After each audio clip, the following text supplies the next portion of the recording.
Kredit xalqni rivojlantiradimi? Yo'q. Davlatlarga qarang, ularni qanday boshqarishadi, ularga qarz berishadi. Davlat bu pullarni banklarga yo'naltiradi. Banklar kimga beradi? Xalqqa. Moliyaviy savodxonligi past xalq bu pullarni hech qachon investitsiya, biznes, ishlab chiqarishga emas, aksincha maishiy texnika, to'y, mashina, jihozlar, qiymat tushadigan narsalarga sarflaydi. Natijada hamma qarzdor, pul zanjiri pastdan yuqoriga qarab ketadi. Davlat avtomatik boshqariladi. Bizdagi banklar eski model, markaziy bankdan 14% dan ol, 22%, 30% ga xalqqa ber. Yagona daromad manbai kredit foizi.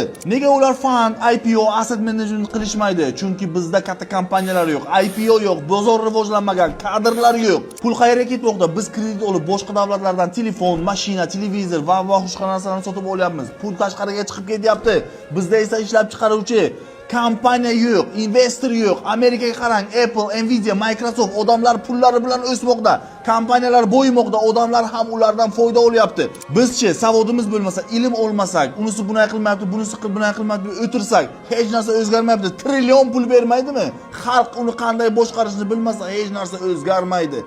Davlat o'sishi uchun xalq ilmli bo'lishi kerak. Da, bizni bundan chalg'itishyapti, chunki boshqa insonlarga, boshqa davlatlarga bu nevigidna, ularga bu narsa yoqmaydi. Rivojlanmasak boshqa davlatlarga borib, boshqalarga ishlaymiz va kredit yopib yuramiz. Shu uchun ilm oling deyman, asabiylashib gapiraman, chunki haqiqatni ko'rib o'tirman. Moliyaviy savodxon bo'lmasangiz hech narsani o'zgartira olmaymiz.